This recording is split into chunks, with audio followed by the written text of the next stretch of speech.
All right. Hey, guys. Welcome back. All right, so Taurians, let's go ahead and take a little peek. What do we have here? Taurus, we have a Five of Cups. We have the Strength card, so some strong Leo. We have a Two of Swords.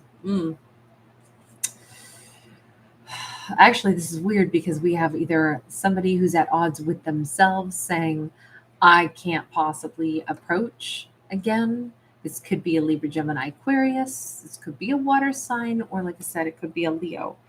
I almost feel like somebody is either experiencing the sensation of like, I'm blocked. There's no way that I'll be allowed back in. Hey, sweet, nice to see you. Or there's actually somebody else who they're like, oh, they're never going to let me approach Taurus again. Seven of Pentacles to clarify the Two of Swords.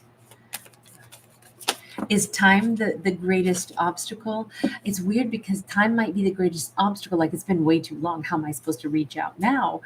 But it could also be time has become the greatest, like passion producing, like, but I want this more than I ever have.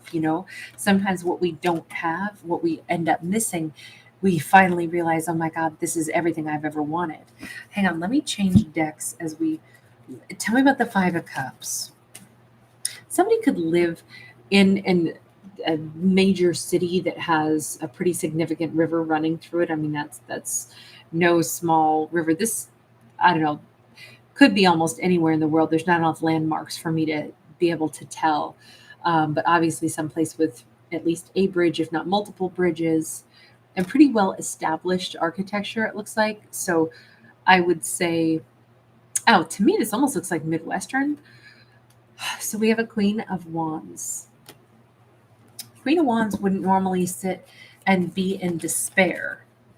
So I'm going to say this. Ooh, and the Devil. Yeah, not at all. So I'm going to say it this way. If this is starting to shape up as a story where we don't know exactly who Taurus is just yet, other than there's only one card that would kind of hint that they took too long to talk to Taurus. And they're like, I'm never going to be able to talk to Taurus again. Taurus, by the way, could be a red-headed divine feminine. Doesn't have to be. Could also have dark hair. But let me put it this way. If Taurus was devastated over something that happened once upon a time, Taurus has had many other people interested in them since that point in time. This is not a Taurus who sat around and moped. I mean, yes, they might have felt the feels. They might have been really disappointed if somebody hurt their heart. But after getting beyond it, Taurus was like, I am way too spicy, way too sexy to sit here and not have, connections in my life. Nobody was baby in a corner. Like, this feels like anything, if anything, it feels like Taurus has a strong comeback story. So Taurus could have some fire placements, specifically Leo. Maybe it's like a Leo moon or something. Like the innermost version of themselves is actually much more powerful, much more fiery. We have a Prince of Pentacles sideways. I think, so I'm going to say it this way. Somebody's got it all twisted in their head. They may be imagining, oh my God, I miss Taurus, or I can't believe, I've let so much time pass. I know I blew it with Taurus and then a ton of time has passed. Probably Taurus won't be interested in me anymore, but God, I've never been more attracted to Taurus. If they think in their head that when they left Taurus, Taurus cried like a river, maybe Taurus did, but I don't think they cried that much, because this actually says, surprise, Taurus bounced back really freaking fast. And if anything, maybe I keep feeling like because of the river and because rivers flow and they take things away with them, I keep feeling like this person actually left Taurus in this story. And they left Taurus and they may have seen that look on Taurus's face where it's like, wow, that really is painful. However, just because they left Taurus, don't think Taurus doesn't have other lovers, doesn't have other people that want them, doesn't have other people to interact with. This Taurus, I think, pretty swiftly bounced back stronger than ever and was like, honestly, you know what? Anyone who's not sure about where they're going in life, I really can't, hitch my wagon to anyway. I need someone as strong as me. And they were pretty indecisive. Like, I think Taurus has actually like totally weighed and measured them.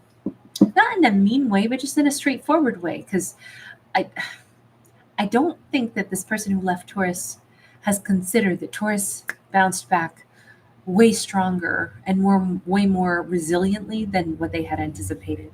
Divine protected Sean, hola, ¿cómo estás? Thank you for being here. Nice to see you. We got the Ace of Cups upright.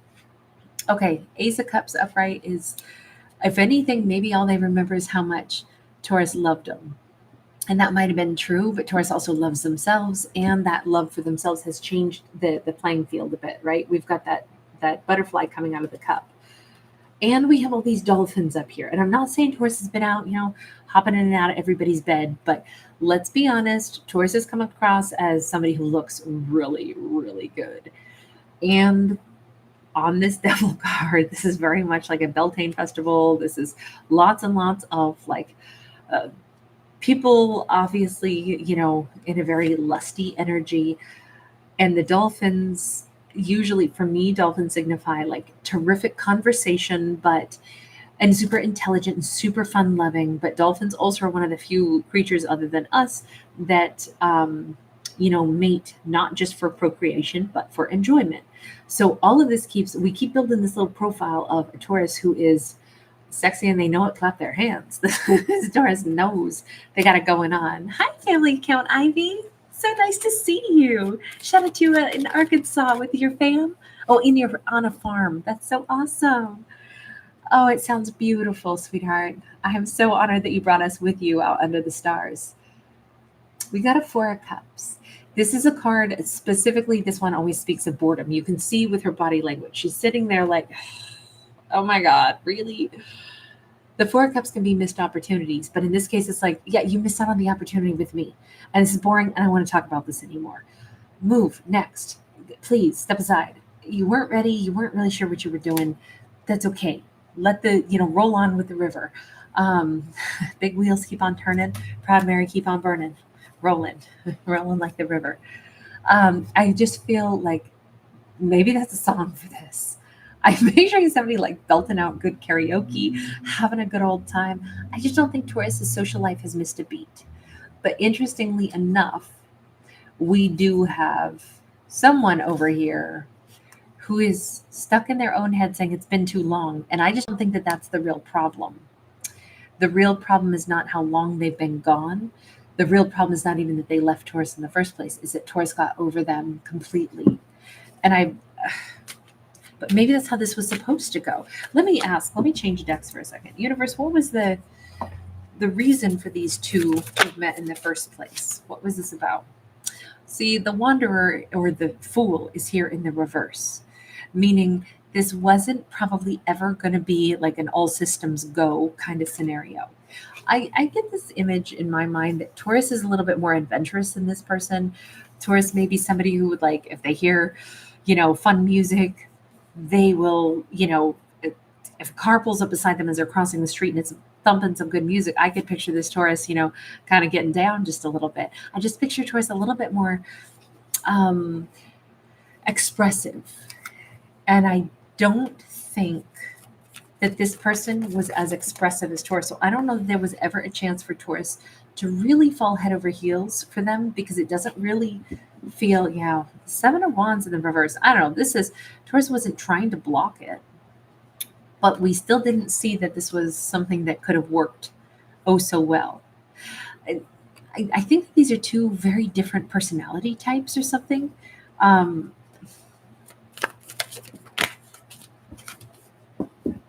Messenger of Cups. So remember, I was phrasing this in the context of like, okay, universe, what was the reason for Taurus to meet this person? If it didn't work out, this person left, Taurus moved on, happy, healthy, and a lot of time has passed, and Taurus isn't really thinking about this. But what was this of this? And it's like, well, first off, it was never necessarily the two to instantly jump into a relationship together. It's certainly not at the beginning. They were not suited to each other, not then, and maybe not even now. But that's not really true, because the universe says, hang on now. There was nothing blocking them at any point in time from trying to pursue things or first say sorry to Taurus if they made an epic mistake in walking away from Taurus. There's been nothing blocking them. So if they wanted to do something different, they could. with the action of swords, I mean, this is impulsive, but we also see like this vortex of energy. I'm gonna say the way I see this. I think Taurus's energy was supposed to stir them up a little, give them just a little sting, a little buzz, maybe give them a chance to, like change a little bit of their very slow and a little indecisive ways. I don't know, maybe this person has been living their life pretty passively. If they float on down the way the current goes, the way the river goes, instead of putting in some effort, it almost feels like this person surrendered Taurus more so than they left. It almost feels like well, I'd have to put in effort. I don't think so. I'll just float away. But man, I wish I hadn't done that kind of. This for the universe to say they needed to see that Taurus lives very differently. Taurus kind of like goes after what they want. They're maybe a little bit more adventurous. And there was nothing blocking this person at any point in time from either making a decision and acting on it. But I don't know that they do that. There's nothing stopping them, but it doesn't seem like they do that. And I'm wondering if they're starting to miss out on really good things in their life. Yeah, Four of Coins, like Taurus. They're really missing out on Taurus. This is them holding back and kind of being in an uncomfortable. I mean, I don't know how long you can plie before, that deep, before your hammies are shaking and your adductors are hurting and your arches of your feet are hurting, and like, look, it's a beautiful movement, but then how long do you hold that? It almost makes me think that the reason Taurus and this person met is because this individual needed to be inspired by someone like Taurus, somebody much more gregarious, somebody more passionate. I mean, I think Taurus is much more like maybe open when it comes to like expression of love, emotion. They could be better at public displays of affection. Not saying that's a good or a bad trait, just saying I feel like Taurus lives their life in full color, full glorious technicolor, doesn't miss out on experiencing life and love to its fullest. And I think that this person was perhaps much more passive in the way they were living. And it's making them miss out on things that they actually want. I mean, hey, if you want to live passive, by all means, go for it. Being, and I shouldn't even use the word passive, being placid or being serene can be a wonderful trait. But if it's actually that you're just not putting in effort to go after things that you want and you just let stuff float on by, or you float on by the things that you want, then I could see how that'll end up being big regrets. And I think Taurus came into their life, or they floated by Taurus, so that they could see that, hey, if you want a piece of this, go for it.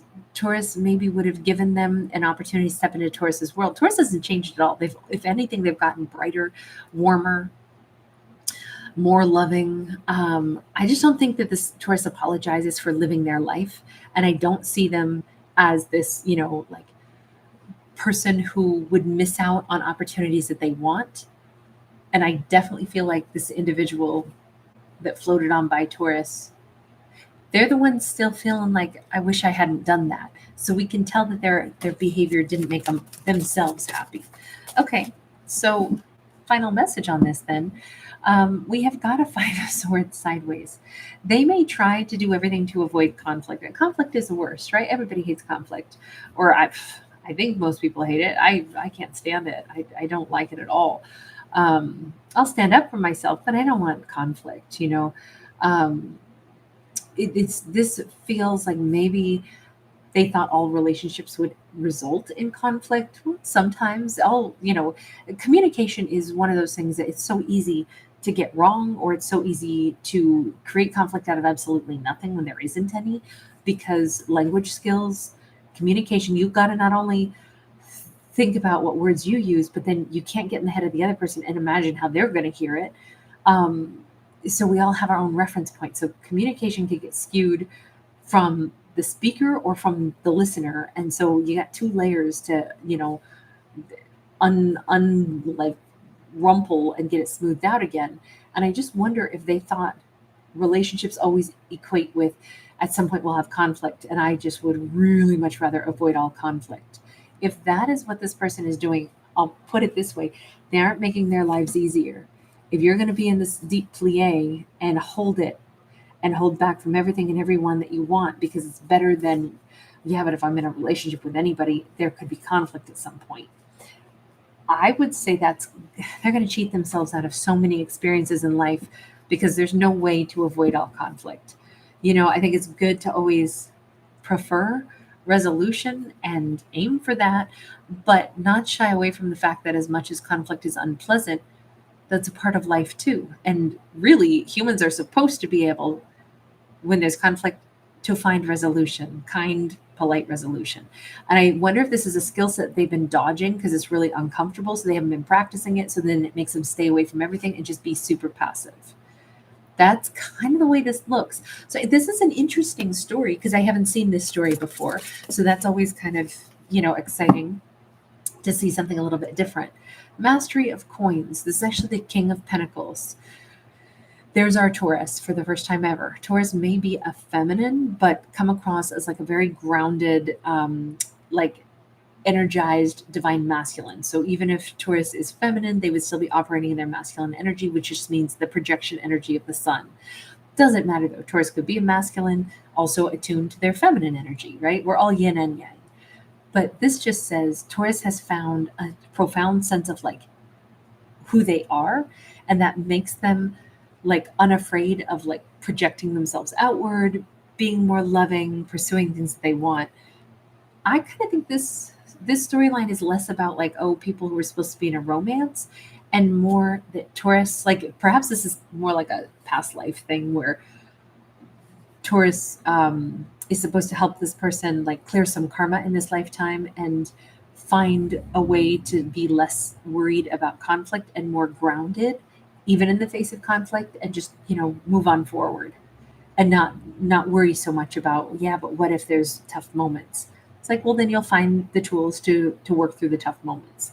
I think Taurus was more of an inspiration to this person, but as far as this person being a lover in Taurus's life, I don't really see that. Can we go back for a second to the Devil card and the Queen of Wands, because Taurus is coming across as very spicy, very lovely. Thank you so much. Family account Ivy, you're so sweet. Thank you so much for that, you guys. Thanks for giving it a thumbs up and subscribing. I so appreciate that. I forget to say that enough. We have a 10 of Cups upright. We have the Hanged Man in the reverse. Yeah. This whole energy of them kind of pining for the missed opportunity of Taurus. I think that the lesson's already done between them and Taurus, because this says somebody new is coming in for Taurus, not just as a lover with that Devil card that was so lusty, but there's a 10 of Cups and it's not really in delay. It's not really off on the sidelines anymore. With that Hanged Man, it's Piscean energy. We have it happening like now. And there's the Devil. So it could be a Capricorn coming in. That's actually really awesome. The Devil doesn't ever have to be a bad card. It all depends on what cards are around it. And we actually have really beautiful positive energy. Yes, there is still lust, there is still intensity, but it looks like there's a really profound love story blossoming for Taurus very, very swiftly here. Like there's no more delays. And maybe it's just because Taurus has officially like helped that soulmate to maybe think about their life different. Sometimes when we 10 of Wands, when we sign up to help another person and we do what we came to do, and that relationship has come to a close, it's a wrap, that's where we go, okay, I can actually move forward. I kind of think that symbolically Taurus's love life is about to blossom now because they assisted that other person. And that's beautiful. It's so nice that Taurus did that for somebody, even though interestingly enough, that wasn't really the one that they were going to end up with. Not in this story. It looks like a very passionate, possibly Capricorn. And it could be somebody who has like, either they do face painting or maybe they have face tattoos, or I'm thinking of somebody like, I don't know, like maybe a South Pacific Islander or somebody. I've seen the beautiful body art on the face, the facial tattoos before. I don't know. It could be something like that, or it could be somebody who has an interesting scar on their face, or somebody whose face is just like one that Taurus is just going to fall madly in love with. It's very nice. And so nice to see you, babe. Thanks for being here. RT, hi, sweetheart. Shell Hamilton, Oh, that's so sweet. Shell. I bet Aries would love Shell then for sure. That's so nice. A little friendly puppy. Travis Rhodes, awesome to hang with you again tonight. Family account Ivy, thank you, sweetheart. This is one of my yard sale finds, and I don't even think it has a tag in it anymore, so I can't even tell you guys. I try to tag, items and stuff, but it's really hard when I do love my vintage and yard sale stuff. So it's really hard because sometimes I just can't find anything like it or the same brand or maker because not all the stuff I have has tags in it. I'm glad you like it. Uh, Sweet, you're singing Big Wheel, keep on turning. Love it. Tina Turner's amazing. Just amazing. Thank you guys so much. Divine protection, Sean. Thanks again for being here, hon. Have a wonderful staycation. Oh, that's wonderful. No kids, no animals, no responsibilities, just traveling with the ladies and a bunch of farm animals. Family account Ivy, you deserve that. Thank you so much for taking time out of your vacation to pop by. So nice to see you, hun. I hope that you soak up the stars and the animals and the friendship. It sounds fantastic. Donna Jean Ackerman. Hi, honey. That's so awesome. It's so good to see you. I almost never get a chance to say hi to you in a live. It is delightful. I hope you've been doing really great. Your daughter and mother and grandmother are Taurus. So you are surrounded. My sister that I'm closest to is a Taurus. So yeah, I definitely, and I'm a Taurus moon myself. So I have a real affinity for Taurus myself. All right, you guys take care. I'm going to hop over to Tarot Dog and we're going to do a love story over there. And then we'll probably wrap it up. Well, except we'll do it today's topic that'll come out at midnight, but that one will be pre-recorded. All right. Lots of love, you guys. Thanks for being here. Bye for right now.